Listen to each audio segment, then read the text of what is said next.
안녕하세요. 지금의 한국 경제는 1997년과 2008년 사이라고 합니다. 근데 제가 볼 때는 1997년 IMF가 한 번 더 오는 것 같다라고 생각합니다. 한 번 더 오는데 그때는 아주 강렬하고 짧았지만 이번에는 그보다 그 폭은 더 깊으면서 기간은 더 길어질 것 같다라는 게 이번 시즌에 이번 경제 위기의 차이점일 것 같습니다.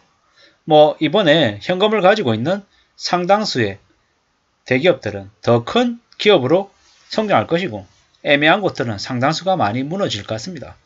건설업계, 시행사, 대거 이제 부도 날 거고요. 정권사나 보험사들도 서서히 그런 시그널을 보이고 있습니다.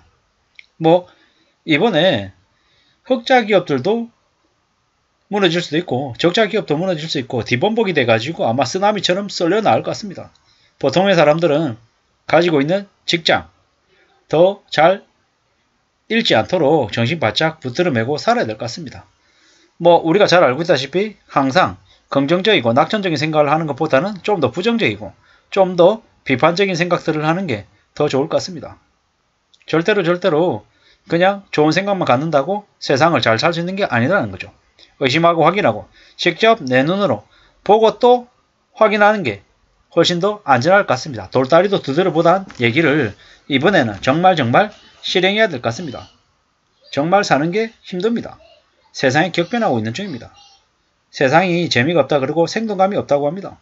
근데 보통의 사람들은 그 지루하고 뻔한 일상들을 잘 지켜내야지만이 가족을 부양하고 또 보통의 삶을 살아냅니다. 인생이 다이나믹하고 화려하고 멋있고 즐겁기를 바라지만 인생은 그렇지 못하더라는 거죠. 지금은 경기 침체가 이미 시작됐습니다.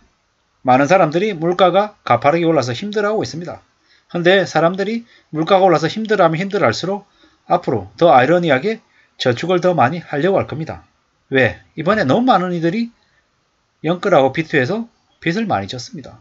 그들이 우리 삶에 큰 교훈이 되어서 우리에게 삶의 표본으로 아마 보여줄 것입니다. 왜? 그들이 빚쟁이로 은행에 매달 몇백만 원을 벌어서 고스란히 돈 한 푼 못 쓰고 은행에 상납하는 모습들을 우리는 목격할 거라는 거죠. 그들이 4억을 빌려서 10억을 갚는 30년, 40년 동안 10억, 15억을 갚는 모습을 보면서 절대로 빚지지 말아야겠다는 생각들을 하게 될 겁니다.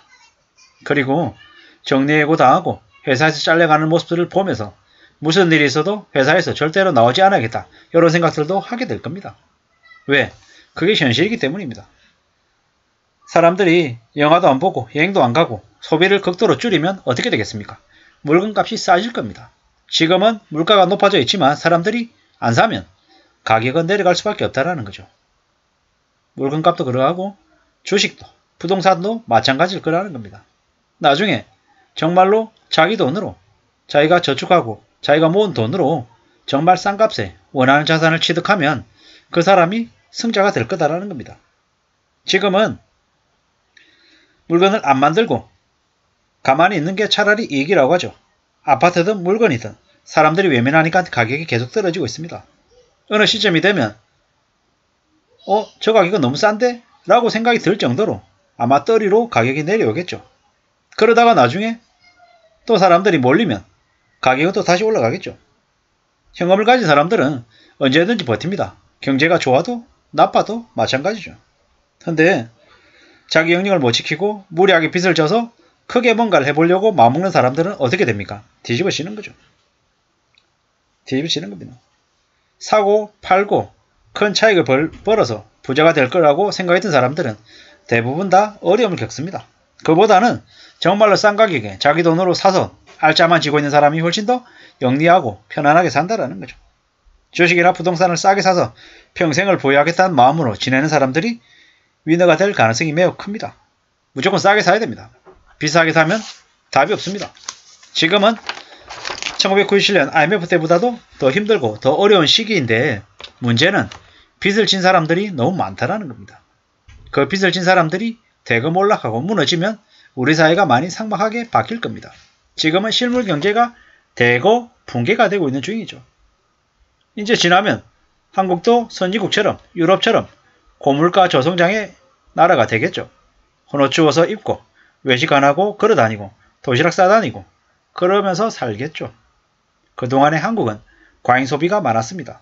이제 그러한 것들이 대거 거품이 빠지겠죠. 앞으로 가스비, 전기세도 팍팍 오를 겁니다. 물가는 더 오르고요. 중산층들의 삶은 더 어려워질 겁니다.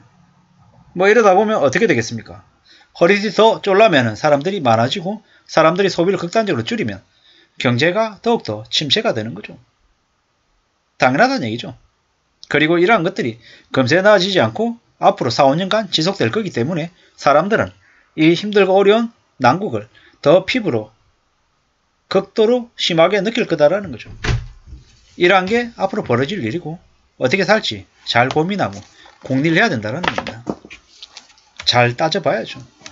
2023년 하반기부터 위기설이 심해지고 2025년, 26년쯤에 크게 달할 거다라는 이야기도 나오고 있습니다. 대출 중단 사태가 올 수도 있고 경기 침체가 더 심해질 수도 있다라고 얘기합니다.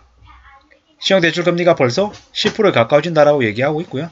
주택담보대출이 2023년이면 10%를 넘을 거다라고 이야기합니다. 지금 현재 원달러 환율도 계속 잠깐 내려가긴 했지만은 여전히 두고 봐야 되는 상황이죠. 얼마나 더 올라갈지, 얼마나 더 원화가 약세가 될지는 두고 봐야 될 것 같습니다. 미국이 우리가 잘 알고 있다시피 11월 달에 기준금리를 0.75% 올렸습니다. 12월 달에 0.5% 올린다라고 얘기하는데 사실 좀 두고 볼 일이죠. 얼마나 어떻게 될지는 좀 봐야 됩니다. 확실한 건 뭐다? 무리하게 빚을 진 사람들이 대거 어려워진다라는 거. 빚을 갚는 게 정말 더 힘든 일이 될 거다라는 거. 그게 확실한 사실이죠. 이제 앞으로 무리하게 빚진 사람들이 얼마나 힘들어질지 더 충격에 휩싸이게 될지는 점점 더 시간이 지나면 지날수록 알 수 있을 것 같습니다. 한국의 경제가 1997년과 2008년의 사이에 있다라고 하는데 저는 그보다는 대려 1997년에 가깝다라고 봅니다. 주 52시간 재시행하면서 이제 야근도 줄어들고 이제 칼퇴되고 있고 지금 각 기업들은 비상경영 상태에 돌입했고 점점 더 상황이 안 좋다라고 얘기하죠. 그리고 레고랜드 사태 때문에 돈줄이 마른 건설사들이 연쇄부도 위기에 이제 임박해 있다라고도 얘기하고 있고요. 이래저래 많이 안 좋은 상황이죠. 식품업계는 푸르밀 사업 철수 이후에 다른 기업들로 또 확산이 될 거다라는 이야기도 있습니다. 앞으로 얼마나 힘들고 어려워질지는 두고 봐야 될 것 같습니다. 함부로 빚내서도 안 되고 빚을 우습게 생각해서도 안 되겠습니다. 정신 바짝 차리고 살고 자기 분수에 맞게끔 삶을 잘 지켜나갈 국리를 더욱더 해야 될 것 같습니다. 어떻게 살아야지 삶을 잘 지킬 수 있을지는 남이 아닌 자기 자신에게 잘 물어보면 알 것 같습니다. 이상입니다.